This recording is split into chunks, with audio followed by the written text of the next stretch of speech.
Alors j'aimerais commencer cette vidéo par une expérience personnelle que je fais de temps en temps. Il se trouve que je passe beaucoup de temps sur TikTok. Est-ce un bien, est-ce un mal? Sûrement un peu des deux. Mais en tout cas, je passe du temps sur TikTok et régulièrement, c'est pas souvent, mais régulièrement, je me fais un peu happer par le TikTok chrétien. Il y a de très bonnes choses, des choses super intéressantes, et puis il y a aussi des choses un peu effrayantes. Bon, je passe, c'est pas l'objet de la vidéo. Mais je parle de ça parce que sur TikTok, je passe du temps à scroller les commentaires. Et sur le TikTok chrétien, en l'occurrence, les commentaires, là aussi, peuvent être assez intéressants. Alors, je les prends pour ce qu'ils sont, hein. C'est pas une enquête sociologique, hein, mais ce sont des commentaires sur TikTok. Ça donne à voir, en tout cas, certains réflexes que des personnes consultant le TikTok chrétien sur TikTok peuvent avoir. Et parmi ces réflexes, il y a celui très commun de renvoyer à un verset biblique comme si ça répondait à des questions très complexes de l'humanité. Et l'exemple typique, ça va être une vidéo un peu polémique sur un sujet comme homosexualité et église ou sexisme et église. Et dans les commentaires, on va avoir plein de gens pour dire « Ah, mais relis tel verset du Lévitique, relis tel verset de l'épître de Paul aux Romains ». Et donc ça sous-entend bien sûr une lecture littérale de la Bible où on pourrait aller piocher des versets qui répondraient sans appel à certaines questions. Alors on a tous un peu l'intuition que lire la Bible de manière littérale, c'est probablement pas une bonne chose à faire, c'est même probablement un peu couillon. Et d'ailleurs ces mêmes personnes qui renvoient à des versets comme ça de manière littérale sur TikTok, ces mêmes personnes, il est fort à parier qu'elles n'appliquent pas la Bible de manière littérale dans leur vie, qu'elles ne respectent pas tous les interdits du Lévitique, etc. Bon. Donc cette lecture littérale fondamentaliste, on sent que c'est pas la juste lecture à faire. Pour autant, on ne sait pas toujours comment s'y prendre, comment il s'agit de s'y prendre pour éclairer les textes de la Bible, qu'on soit un athée curieux culturellement, intellectuellement, qu'on soit un croyant d'une autre confession qui là aussi a une forme de curiosité, ou qu'on soit soi-même chrétien, croyant, / pratiquant, et qu'on veuille s'instruire un peu plus sur la Bible. Donc on ne sait pas toujours vers quels outils se diriger pour lire la Bible et comment la lire. Donc ça c'est une première chose. Et d'autre part, on ne sait pas non plus toujours quelles sont les recommandations de l'Église à cet égard. Alors vous me direz, pour le coup, peut-être que ça n'intéresse pas forcément, que c'est un sujet qui intéresse vraiment une niche de personnes. Qu'est-ce qu'on en a bien à faire, entre guillemets, des recommandations de l'Église sur la question ? Moi je trouve que c'est intéressant à plusieurs égards. D'une part parce que, en fait c'est intéressant de savoir que l'Église a beaucoup évolué sur le sujet depuis le 19e siècle, a beaucoup réfléchi à la question, a produit de la documentation là-dessus, et est assez progressiste en la matière, donc je trouve que d'un point de vue culture générale, déjà, c'est intéressant de le savoir. Et puis, il se trouve que du coup, comme l'Église a réfléchi au sujet, a produit des documents, etc., c'est de la ressource utile et éclairante sur les questions exégétiques, dont il serait dommage, je trouve, de se passer, et que donc j'aimerais vous livrer, en tout cas vous en livrer un tout petit bout synthétisé aujourd'hui. Et avant de rentrer dans le corps de la vidéo, je précise quand même que cette vidéo fait partie d'un cycle sur l'Ancien Testament que je déroule sur ma chaîne depuis quelques semaines déjà. Donc si vous n'êtes pas forcément familier de ces sujets, je vous invite peut-être à aller voir les vidéos précédentes sur ma chaîne, même si chaque vidéo peut se voir indépendamment. Alors aujourd'hui, on va parler d'exégèse, de lecture des textes. Ça s'applique à l'Ancien Testament, mais ça s'applique à la Bible en général. Mais peut-être d'autant plus à l'Ancien Testament qu'il est considéré à juste titre comme plus hermétique, plus difficile d'accès pour les chrétiens que le Nouveau Testament. Donc les ressources exégétiques peuvent être d'autant plus utiles quand on aborde l'Ancien Testament. Pour faire ce cycle de vidéos, je me base sur un cours magistral que j'ai reçu à la fac au premier semestre 2024 en théologie. Je me base aussi sur des travaux dirigés et sur des lectures personnelles. Je mets les ressources en barre d'infos. Quant à l'objectif de cette vidéo, c'est un objectif assez humble. J'ai juste envie de transmettre des informations, des connaissances que j'ai trouvées utiles et intéressantes quand on me les a transmises à moi-même. Et ça s'adresse à tout le monde. Je l'ai déjà évoqué un peu en début de cette intro et je pense que vous l'avez déjà ressenti, mais ça s'adresse tant à des athées qu'à des croyants d'autres confessions qui ont une curiosité intellectuelle et culturelle à l'égard de cette question, que à des croyants / pratiquants chrétiens qui voudraient pousser sur des questions exégétiques et qui trouveront ici du coup une synthèse d'un certain nombre d'éléments et de connaissances en matière d'exégèse. Alors cette vidéo sera en 3 parties, des parties très déséquilibrées, en fait croissantes en taille.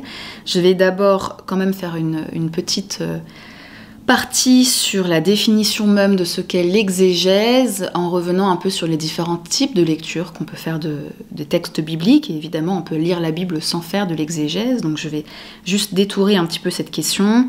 Ensuite, je vais faire une seconde partie sur l'évolution de l'Église sur la question depuis le XIXe siècle. Ce sera assez rapide, mais je voulais un petit peu parler de l'inflexion des documents pontificaux depuis la fin du XIXe et évoquer quand même aussi le Dei Verbum, qui est une constitution de Vatican II, qui a été là aussi une étape importante.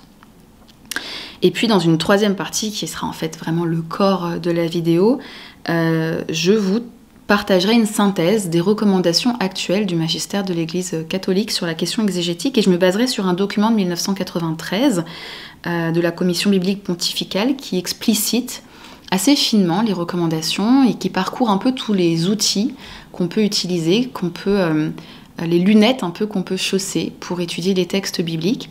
Et c'est assez riche, ça permet de parcourir toutes les ressources qui peuvent être à notre disposition pour lire la Bible. Et je trouve que, enfin moi en tout cas quand j'ai lu ce document, j'ai trouvé ça très éclairant et c'est la raison pour laquelle j'avais envie d'en faire une petite synthèse ici. J'espère que ça pourra donner à voir à la fois la richesse des outils dont on a à disposition et la richesse d'une exégèse qui n'est pas littérale, justement, d'une lecture qui n'est pas fondamentaliste. Et puis, alors, je ne pourrais pas le faire dans cette vidéo parce que je pense que ce serait vraiment trop long, mais un peu en guise d'épilogue de ce cycle sur l'Ancien Testament, je ferai dans la foulée une petite vidéo sur un exemple en fait d'exégèse.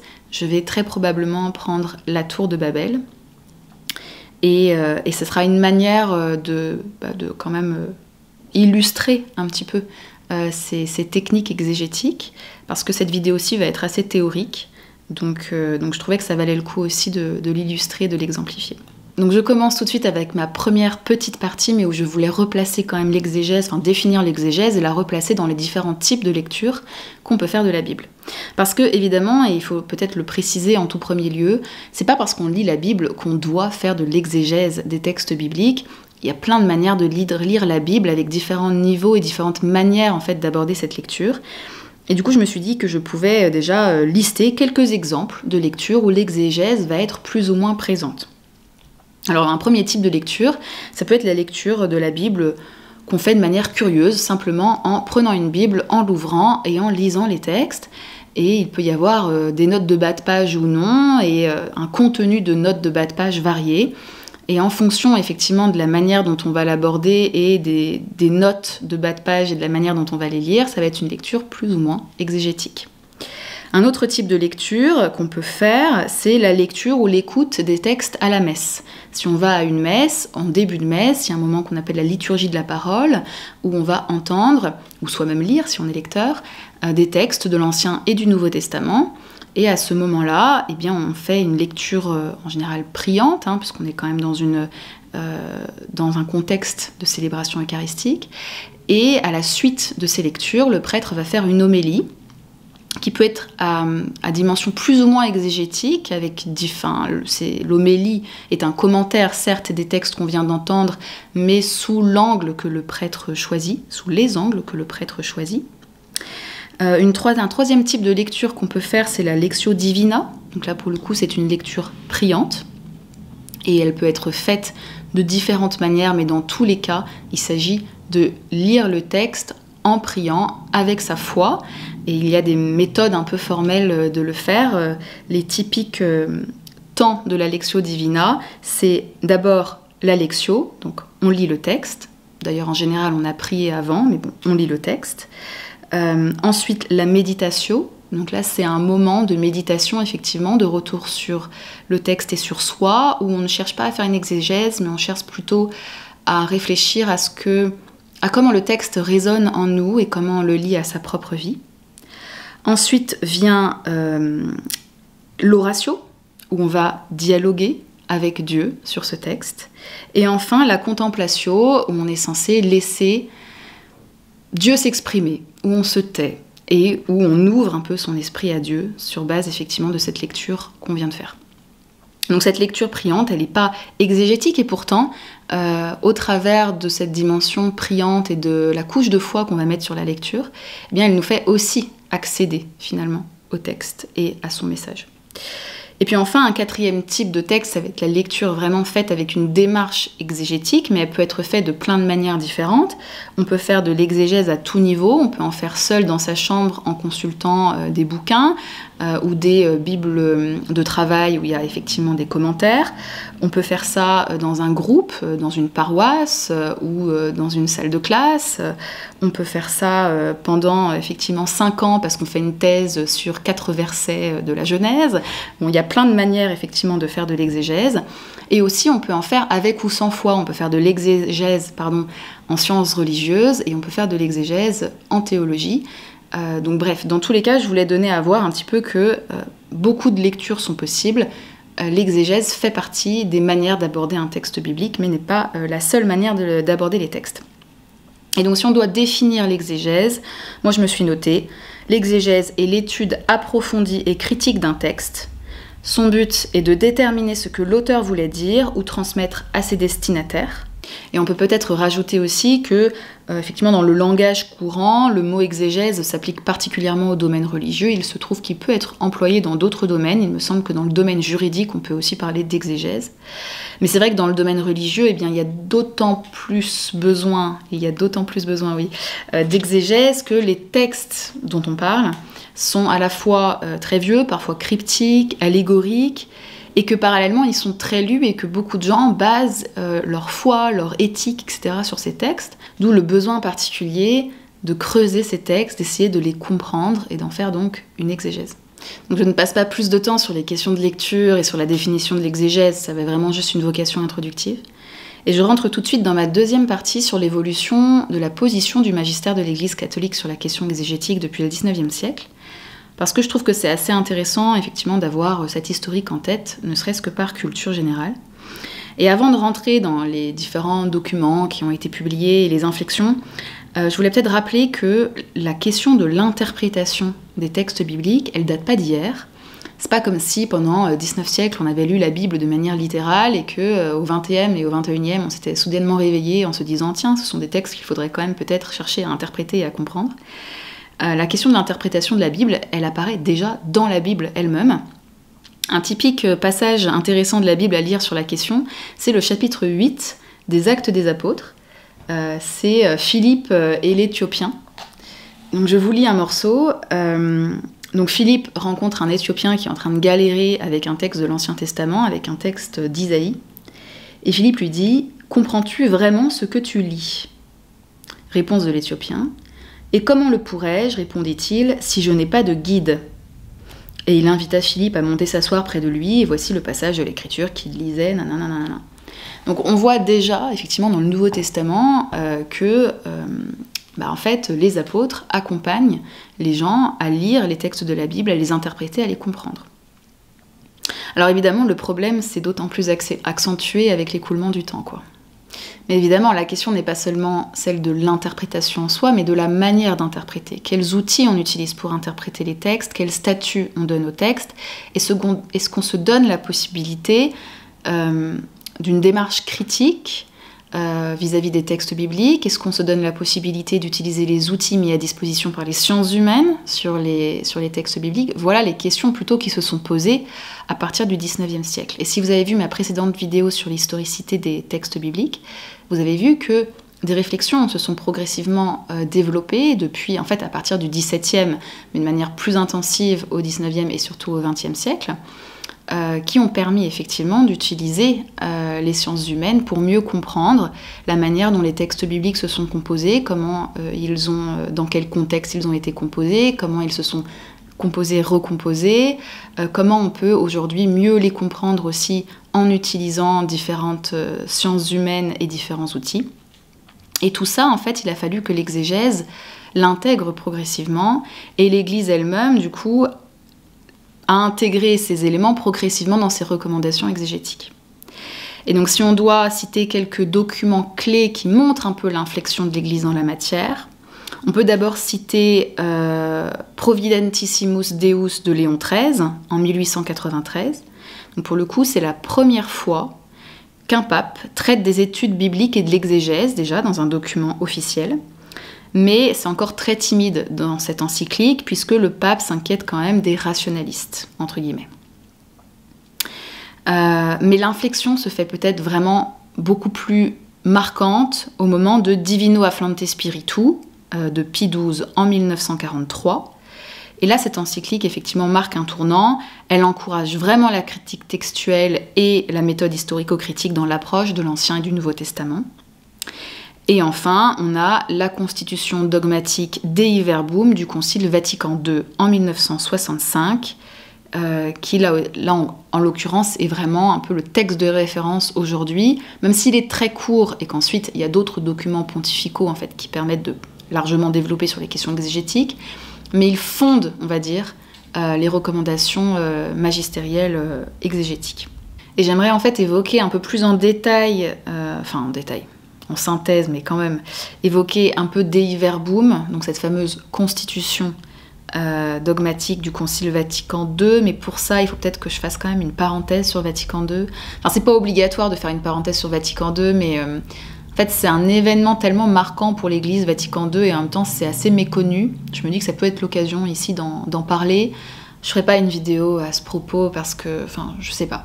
Mais je pense que c'est un peu niche quand même. Mais quand même, moi, j'ai eu une session d'une journée entière sur Vatican II à la fac. C'est vraiment très, très intéressant. Et je trouve que d'un point de vue, là aussi, culture générale, c'est utile d'avoir ça en tête. Donc bon, c'est peut-être un peu bordélique, mais je vais faire une parenthèse sur Vatican II. Donc Vatican II, c'est un concile qu'on dit œcuménique de l'Église. Et donc un concile, ça a pour objectif d'orienter ou de réorienter la doctrine de foi et ou de restructurer, réformer l'Église, pour aller vite. Il faut savoir qu'il y a eu 21 conciles dans l'histoire de l'Église, et que les orthodoxes et les protestants ne reconnaissent que les premiers conciles. Je crois que c'est respectivement les 6 et les 7 premiers conciles. Et pour info, les 2 derniers conciles sont Vatican I et Vatican II. Vatican I, c'était en 1869-70, et Vatican II, entre 1962 et 1965. Et donc Vatican II. Vatican II, c'est un concile vraiment très marquant pour l'Église. C'est un concile dont on a dit qu'il a marqué vraiment l'ouverture de l'Église au monde moderne, pour aller vite.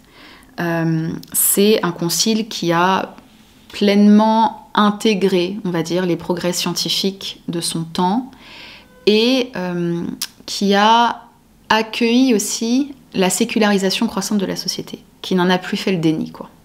C'est un peu déjà les 2 grands éléments majeurs qu'on peut...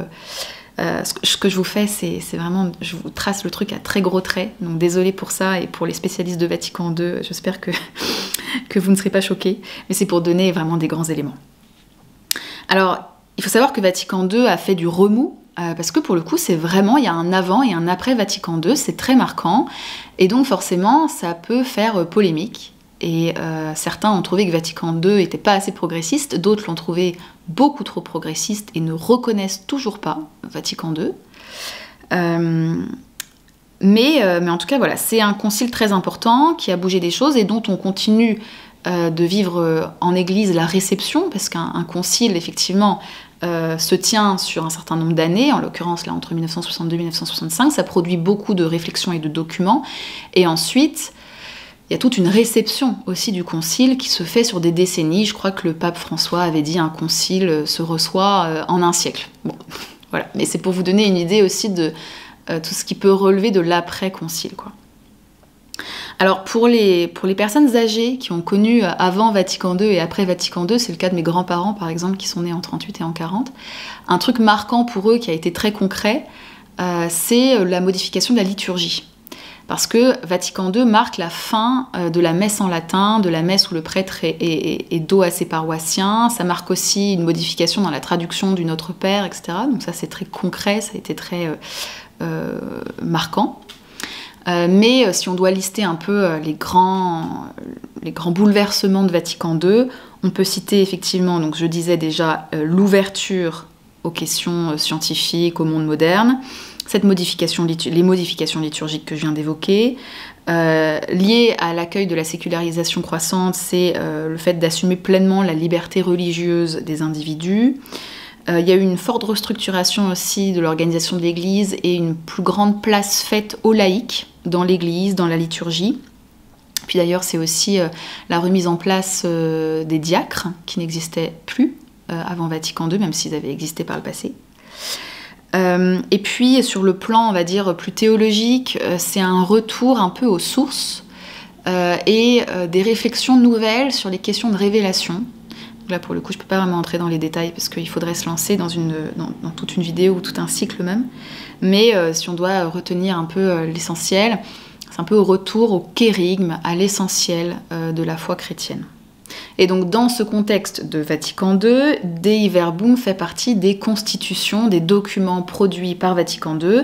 Dei Verbum, c'est une constitution dogmatique. Donc, qu'est-ce que c'est ? C'est un document qui fait autorité dans l'Église sur une question de dogme, dogmatique. Et pour info, une constitution dogmatique, elle peut être produite par un concile, mais elle peut être aussi produite par un pape seul. En l'occurrence, Dei Verbum, c'est une constitution du Concile Vatican II.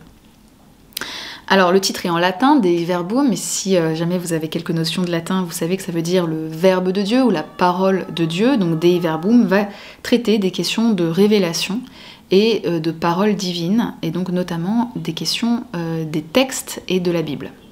Alors, Dei Verbum, c'est assez court, hein, c'est une dizaine de pages en gros. Moi, j'ai une édition commentée, donc du coup, ça fait tout de suite une bonne centaine de pages, parce qu'en fait, c'est des textes qui sont très denses et donc qui nécessitent eux-mêmes une forme d'exégèse, en fait, hein, une forme de commentaire pour en saisir toute la profondeur et toutes les références et ce que ça vient brasser, en fait. Hein.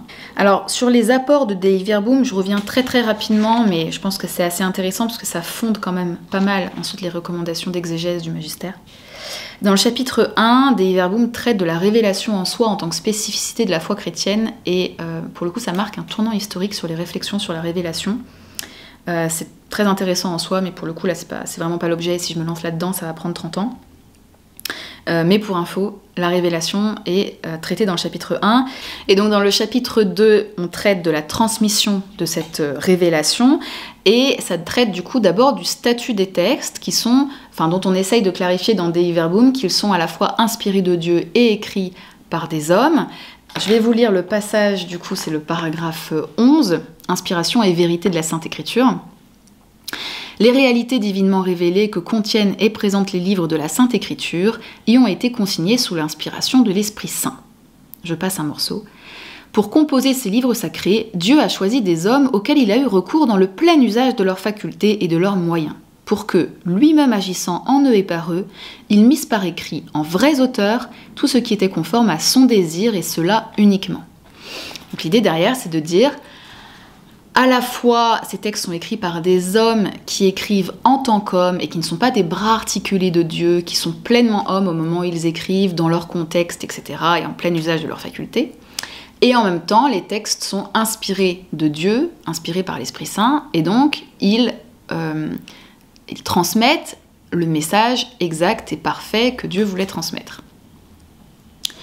Alors, pour certains, ça clarifie, pour d'autres, c'est pas clair du tout. Mais en tout cas, il y a effectivement cette dualité, les textes écrits pleinement par des hommes et pleinement inspirés de Dieu, qui est exprimée, clarifiée dans Dei Verbum.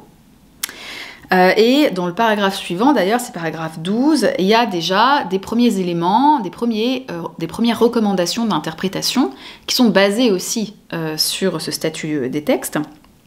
Et donc on dit qu'il faut donc, pour interpréter les textes, bien avoir en tête qu'ils ont été écrits par des hommes dans leur temps, et donc considérer les genres littéraires, les circonstances du temps des hagiographes, donc des écrivains, leur culture, etc.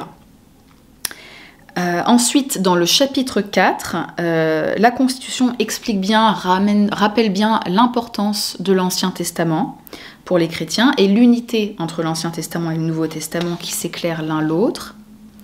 Et enfin, dans le chapitre 6, on a un point aussi on ne se rend pas forcément compte aujourd'hui, mais il marque aussi un tournant historique, c'est que pour le coup, la lecture de l'écriture est recommandée à tous.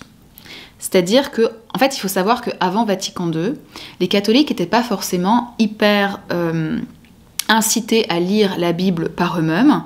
Ils entendaient des morceaux à la messe, certes, lors de la liturgie de la parole, mais ils ne fréquentaient pas forcément l'écriture individuellement. ou en groupe. Ils n'étaient pas forcément d'ailleurs très familiers en fait de l'Ancien Testament. Et donc en ça, Vatican II et Dei Verbum marquent un tournant en encourageant cette lecture et en encourageant les études bibliques. Même s'il est précisé qu'il revient aux prêtres d'accompagner les lectures d'explications nécessaires pour que la lecture se fasse avec sécurité et profit, je cite. Mais en tout cas, ça encourage vraiment cette lecture et ces études bibliques. Je m'arrête là pour l'historique un peu rapide que j'ai fait sur l'évolution du magistère de l'Église sur la question et sur le mini-zoom que j'ai fait sur Vatican II et Dei Verbum. Mais c'était intéressant pour bien expliquer que c'est aussi sur tout cet historique, cette évolution, et sur Vatican II, que désormais l'Église se fonde à donner des recommandations d'exégèse. Alors, les recommandations actuelles sont synthétisées dans un document en particulier que j'ai eu l'occasion d'étudier lors d'une session de travaux dirigés à la fac, qui est le document de la Commission biblique pontificale de 1993 sur l'exégèse et sur les méthodes et approches pour l'interprétation de la Bible. Alors c'est un document en tout de 42 pages qui a été présenté par le cardinal Ratzinger au pape Jean-Paul II en 1993. Et l'objectif de ce document est décrit dès son introduction. Il s'agit, je cite, d'indiquer les chemins qu'il convient de prendre pour arriver à une interprétation de la Bible qui soit aussi fidèle que possible à son caractère à la fois humain et divin. Là, on retrouve aussi ce qui a pu être explicité dans Dei Verbum. Alors, le document évoque de nombreuses méthodes dans sa première partie qui s'intitule « Méthode et approche pour l'interprétation ». Ensuite, il y a des questions d'épistémologie qui sont traitées, mais on ne reviendra pas du tout dessus. Les méthodes évoquées dans le document sont les suivantes. La méthode historico-critique, les méthodes d'analyse littéraire, les approches par la tradition, les approches par les sciences humaines, les approches dites contextuelles, et enfin, le document fait un sort à la lecture fondamentaliste. Et si on veut synthétiser très rapidement les grands messages qu'on peut tirer de ce document, c'est que 1. Il faut se garder à tout prix d'une lecture littérale de la Bible. La lecture fondamentaliste est vraiment à bannir. 2. La lecture historico-critique est très fortement encouragée. Et l'idée, c'est en fait d'allier une lecture synchronique à une lecture diachronique pour à la fois réfléchir le texte tel qu'il s'est composé, modifié dans l'histoire, tel qu'il s'est ancré aussi dans son histoire, et en même temps étudier le texte tel qu'il, dans sa forme actuelle, tel qu'il nous est parvenu. Et puis, en gros, l'idée, c'est en fait de faire lumière sur le texte en utilisant tous les outils qu'on a à disposition, tous les outils qui nous semblent pertinents sur chaque texte, parce qu'en fonction des textes, certains outils seront plus pertinents que d'autres, mais en tout cas en utilisant tous les outils possibles, tout en évitant les lectures un peu monomaniaques. Voilà, donc j'espère que je suis claire. De toute façon, on va revenir dans le détail sur les différentes recommandations, les différentes méthodes telles qu'elles sont présentées. Mais en tout cas, c'est ça, éviter la lecture littérale et faire lumière en utilisant tous les outils pertinents possibles. Alors, on entre du coup dans le détail des différents outils, des différentes méthodes qui sont présentées par le document. Et je commence par la méthode historico-critique. Je l'ai déjà évoquée plusieurs fois lors de mon cycle sur l'Ancien Testament, et puis on n'a jamais pris vraiment le temps de la définir, de l'expliciter, donc je suis assez satisfaite de le faire ici, parce que je pense que c'est important aussi d'être précis. Donc déjà, définissons les termes. C'est une méthode qui est dite historique et critique. Historique, alors déjà parce qu'elle s'attache à étudier des textes anciens, mais aussi et surtout parce qu'elle cherche à élucider les processus historiques de production des textes bibliques. D'où le terme de diachronique pour qualifier cette méthode. Une méthode diachronique, c'est une méthode qui s'attache à observer l'évolution dans le temps, en l'occurrence de la composition des textes. Donc méthode historique, et puis méthode critique parce qu'elle opère à l'aide de critères scientifiques aussi rigoureux que possible dans chacune de ces démarches. Alors c'est une méthode qui a un historique très profond. En fait, certains éléments de la méthode sont très anciens et datent de l'époque de la patristique. Ça a été utilisé par des auteurs comme Origène ou Augustin. Mais en tout cas, cette méthode s'est sophistiquée au cours du XIXe siècle et du XXe siècle. Donc, pour rappel, là aussi je ne reviens pas sur ma précédente vidéo, mais les études critiques ont démarré à partir du XVIIe, et puis typiquement la théorie documentaire marque un tournant au XIXe siècle. Mais en tout cas, cette méthode cherche, on va dire initialement, cherchait initialement à établir la chronologie, l'évolution des textes bibliques. Et puis progressivement, cette méthode historico-critique, elle s'est enrichie avec de l'analyse historique à proprement parler, histoire de l'époque, de l'analyse sociologique, de l'analyse littéraire, de l'analyse linguistique, sémantique, sémiologique, bref. En fait, maintenant, il y a plusieurs acceptions. Soit on parle d'historico-critique pour simplement, dans une acception vraiment restreinte, évoquer les études diachroniques, vraiment d'histoire de la composition des textes, soit on parle de méthode historico-critique dans une acception beaucoup plus large, pour évoquer une méthode qui permet de faire lumière sur le texte, à la fois dans une perspective diachronique, synchronique, en utilisant toutes les sciences humaines possibles et pertinentes. Donc voilà, il peut y avoir aussi une acception très large en fait de la méthode historico-critique.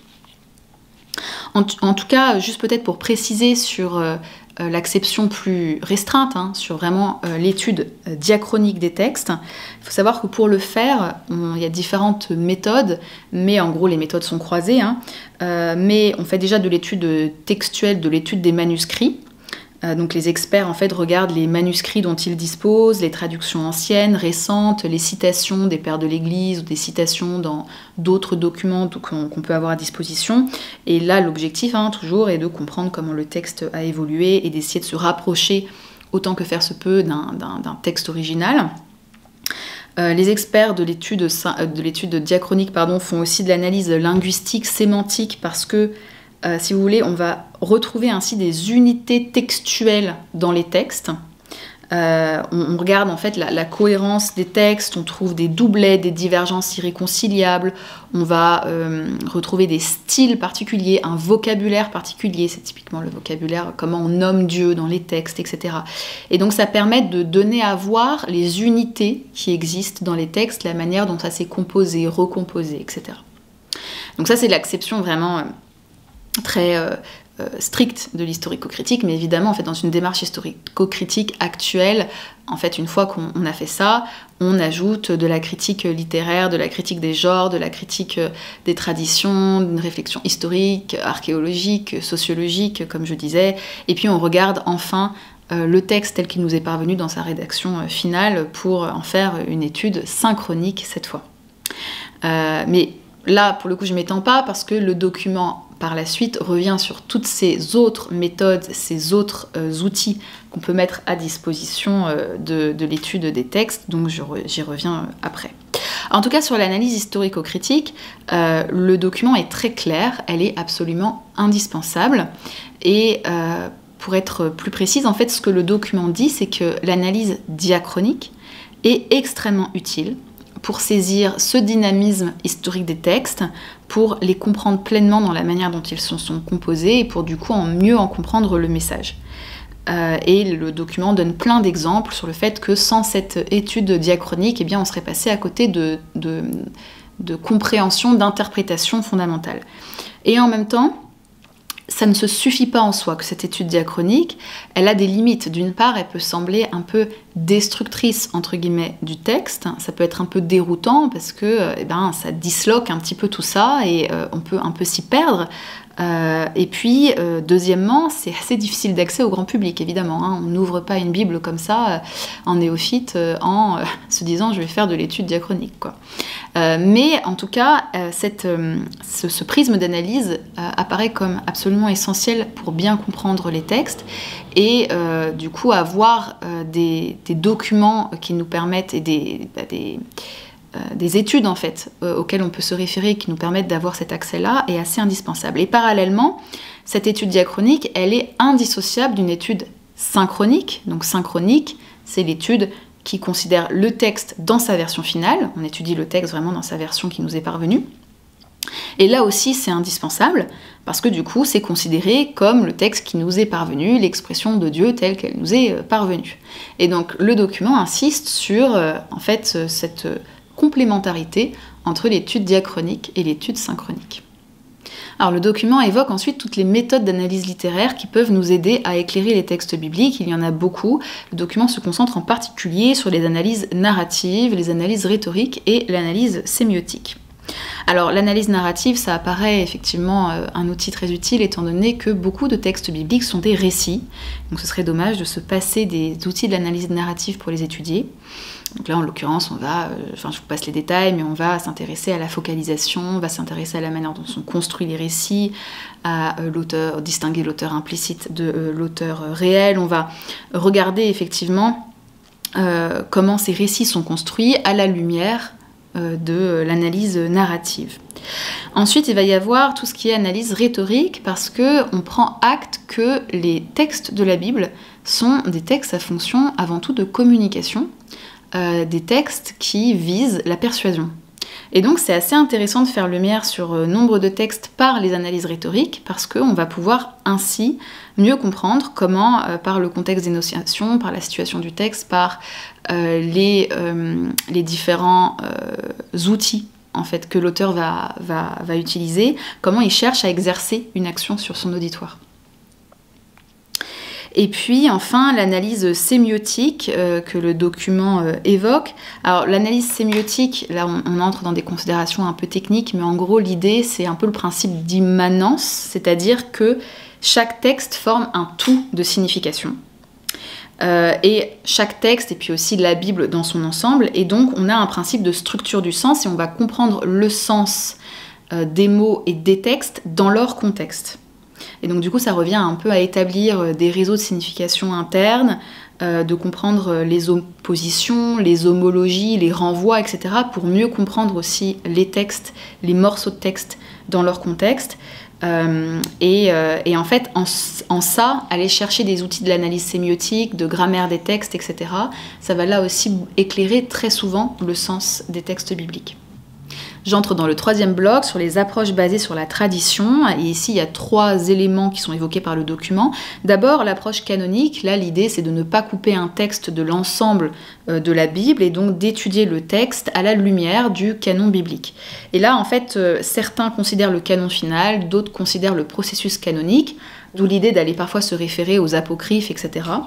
Mais en tout cas cette approche effectivement rappelle qu'on ne peut pas lire un texte, qu'il n'est pas recommandé de lire un texte isolément de l'ensemble de la Bible.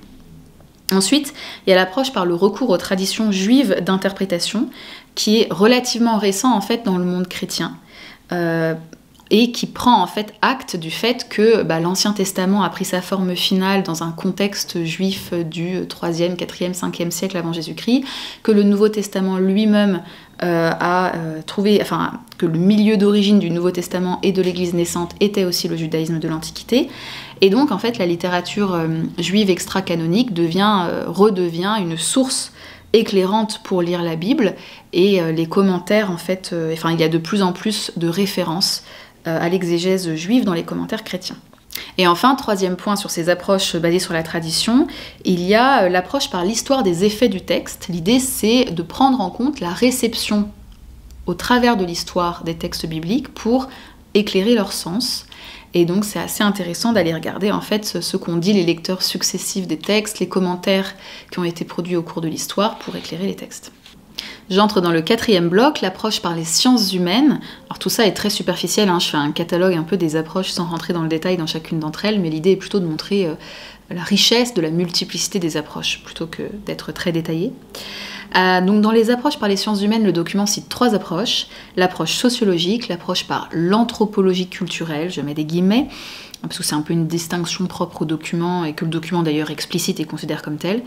Et enfin l'approche psychologique. Alors sur l'approche sociologique, ça semble assez évident quand on le dit, mais ça n'a pas toujours été fait. Il s'agit de prendre acte du fait que les textes religieux entretiennent un rapport de relation réciproque avec les sociétés dans lesquelles ils ont pris naissance. Et donc il est évidemment assez intéressant de se poser la question des formes sociales et religieuses d'organisation qu'Israël a connues au cours de son histoire, de regarder un petit peu, de faire une étude des normes et des comportements, parce que là aussi ça va expliquer les textes et nous permettre de mieux aussi comprendre l'impact des textes sur ces normes et ces comportements de l'époque. Reste que le document de la commission pontificale précise à juste titre qu'il est plus difficile de faire de la sociologie historique que de la sociologie dans le présent, évidemment. Donc il faut y aller avec cette prudence-là. Donc le document distingue l'approche sociologique d'une approche par l'anthropologie culturelle. Alors en fait, une distinction est faite entre une sociologie qui s'intéresserait aux institutions et aux organisations, d'une anthropologie qui s'intéresserait plus à l'art, au langage, au rite, au mythe, etc. Donc c'est une distinction qui peut être discutable, mais l'idée en tout cas c'est d'avoir une compréhension vraiment très globale de tous ces éléments. Et donc sur les aspects plus d'anthropologie culturelle, eh bien, ça vient bien sûr éclairer de nombreux détails des textes qui s'ancrent là aussi dans leur contexte anthropologique. Et enfin, l'approche psychologique, le document cite aussi l'approche psychanalytique, qui permettrait du coup une meilleure compréhension d'un certain nombre de symboles, qui éclairerait le sens de certains rites, qui éclairerait aussi des interdits, des images dans la Bible, etc. Alors, la parenthèse très personnelle, moi je suis très prudente avec la psychanalyse. Néanmoins, évidemment, l'approche par la psychologie, etc., sur la bibliothèque qu'est l'Ancien Testament et le Nouveau Testament, la bibliothèque qu'est la Bible, sur un certain nombre de textes, ça peut bien sûr être très éclairant sur plein d'aspects. Moi, je suis plus dubitative de la psychanalyse en tant qu'école en soi, mais sur bien sûr les apports de la psychologie, c'est extrêmement intéressant. J'entre dans le 5e et dernier bloc, puisqu'ensuite on parlera simplement de la lecture fondamentaliste, mais le 5e bloc, à savoir les approches dites contextuelles, elles sont appelées ainsi dans le document, parce qu'en gros, ce sont des courants de lecture considérés comme plus circonscrits sur le plan politique, géographique, historique. Alors le document développe en particulier l'approche libérationniste et l'approche féministe. Alors sur l'approche libérationniste, il faut peut-être préciser, là ça va être brossé à très très gros traits alors que c'est passionnant et bien plus subtil que ça, mais en gros la théologie de la libération, elle a pris racine dans les années 70 en Amérique latine, et c'est une forme de christianisme qui pense l'oppression et qui s'inspire du marxisme également. Alors je sais pas, peut-être que on va attraper ma veste en commentaire parce que c'est plus compliqué que ça. Désolée pour la synthèse à gros traits. D'ailleurs, c'est une vidéo que j'aimerais faire, mais il faudrait que je m'instruise beaucoup plus en profondeur pour la faire, même si j'ai lu sur la question, mais pas suffisamment. Mais en tout cas, voilà, c'est un christianisme des opprimés.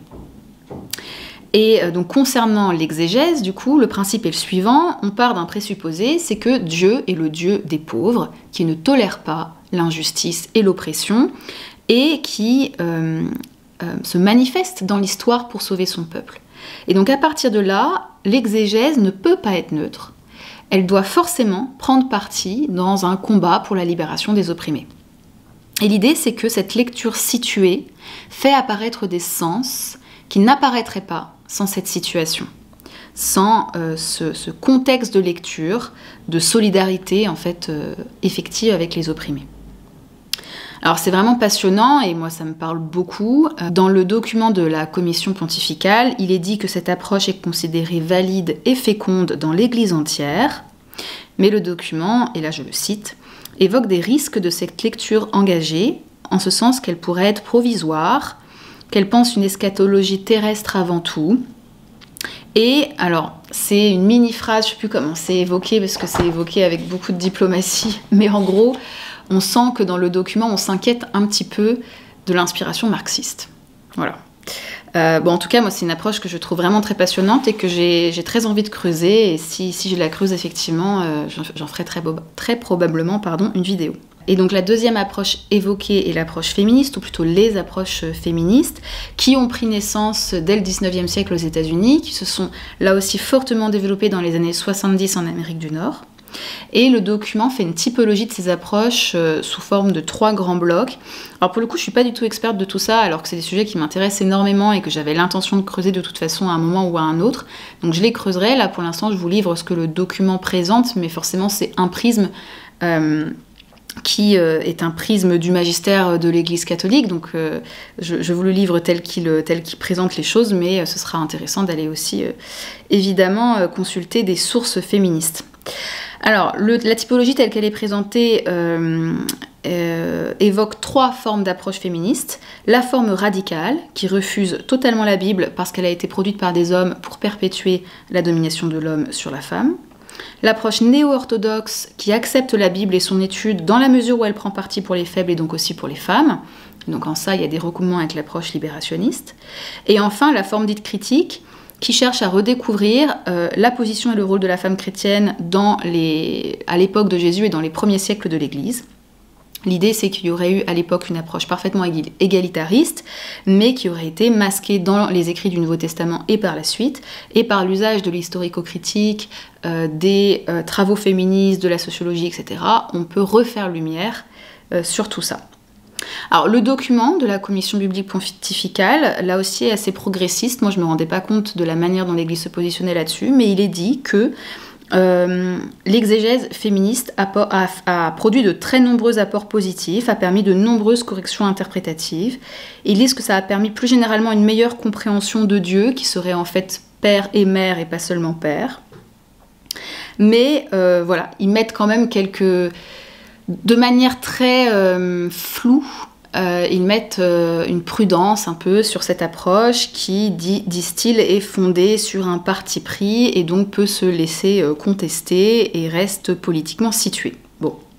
Et on termine du coup notre épopée des méthodes d'exégèse par les dangers de la lecture fondamentaliste. C'est le point F du document de la Commission biblique pontificale, et là pour le coup c'est sur un tout autre plan, hein. Il ne s'agit pas d'un outil mis à notre disposition pour éclairer les textes, il s'agit vraiment d'un écueil, d'une erreur à éviter. Alors, définissons tout d'abord ce qu'est la lecture fondamentaliste. La lecture fondamentaliste part du principe que puisque la Bible est inspirée de Dieu et exempte d'erreur, alors il faut la lire de manière totalement littérale et l'appliquer littéralement dans tous ses détails. Il faudrait donc en faire une interprétation primaire, sans faire d'effort d'interprétation, de compréhension, sans prendre en compte les dimensions historiques, contextuelles. Alors il faut savoir qu'il existe une histoire en fait de cette lecture, c'est pas seulement un danger qui rôde un peu à l'échelle individuelle comme ça en lisant la Bible tout seul chez soi.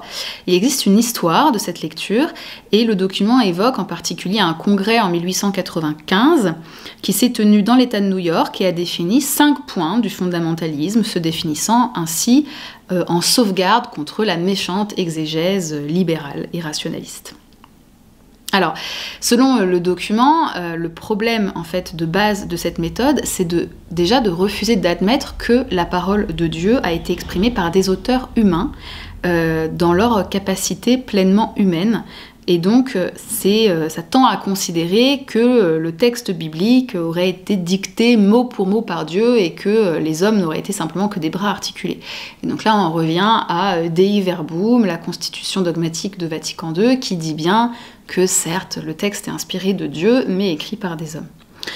Et donc ce serait le problème de base de ces lectures fondamentalistes. Et ensuite, les conséquences de ça, c'est que ça engendrerait évidemment beaucoup d'erreurs de jugement, parce que, pour plein de raisons, mais parmi ces raisons, eh bien déjà, ça historicise des choses qui n'avaient pas prétention à être historicisées, ça refuse tout sens symbolique, figuratif. Ça nie toutes les problématiques de traduction, parce qu'en fait, les lectures fondamentalistes se lient à une traduction particulière, qu'elle soit ancienne ou récente, mais en tout cas, ça se lie à une traduction déterministe, donc ça ne va pas chercher à réfléchir à ces questions-là. Ça nie toutes les formes de relecture, de contradictions internes, etc.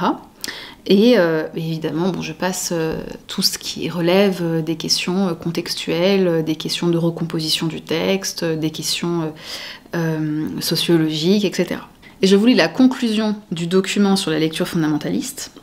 L'approche fondamentaliste est dangereuse, car elle est attirante pour les personnes qui cherchent des réponses bibliques à leurs problèmes de vie. Elle peut les duper en leur offrant des interprétations pieuses mais illusoires, au lieu de leur dire que la Bible ne contient pas nécessairement une réponse immédiate à chacun de ces problèmes. Le fondamentalisme invite, sans le dire, à une forme de suicide de la pensée. Il met dans la vie une fausse certitude car il confond inconsciemment les limitations humaines du message biblique avec la substance divine de ce message. Donc la lecture fondamentaliste, on évite. Et quand vous voyez des commentaires sur les réseaux sociaux qui invitent à relire un verset parce qu'il définit ce que doit être notre vie, méfiez-vous. Voilà, je m'arrête ici pour cette vidéo, certes dense, mais comme la plupart des vidéos de ce cycle sur l'Ancien Testament, parce que le but c'était d'essayer de transmettre une certaine densité aussi de connaissances. Sur cette vidéo en particulier, sur l'exégèse des textes bibliques, la lecture des textes bibliques, si vous devez garder quelques idées en tête, ce serait de dire, bon déjà que c'est pas parce qu'on lit les textes qu'on doit en faire une exégèse, hein, il y a plein de lectures possibles. Mais si jamais on veut aborder les textes de manière plus exégétique, en essayant d'éclairer les textes et leur interprétation, alors il vaut la peine d'aller consulter des sources qui permettent de mettre en lumière le texte par différents angles, par différentes approches. Si on veut être particulièrement rigoureux, j'allais dire dans une démarche presque universitaire, allier l'étude diachronique, donc d'évolution de la composition des textes dans le temps, et l'étude synchronique, donc étude du texte dans sa forme finale telle qu'il nous est parvenue, est intéressant.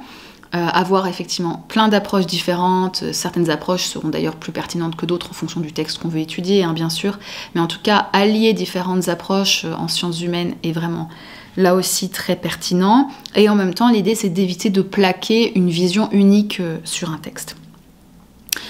Pour la culture générale aussi, mais je pense que c'était très clair dans ma vidéo, mais pour conclure, il est intéressant de garder en tête que l'Église a évolué sur cette question depuis le XIXe siècle, qu'aujourd'hui l'Église recommande la méthode historico-critique, enrichie de toutes les approches possibles et imaginables, mais proscrit, ou en tout cas nous invite à éviter au maximum l'écueil de la lecture fondamentaliste. Voilà, je m'arrête ici, et dans la prochaine vidéo, qui va suivre celle-ci, j'espère de très très peu de temps d'intervalle, j'aimerais vous proposer une courte exégèse du texte de Genèse 11, la tour de Babel. L'idée c'est d'illustrer déjà cette vidéo-ci qui était très théorique, de donner à voir comment on peut éclairer le sens d'un texte qui de prime abord n'a pas l'air si complexe ou profond que ça, mais qui finalement montre une certaine profondeur et une complexité quand on l'éclaire par différentes approches, différents outils.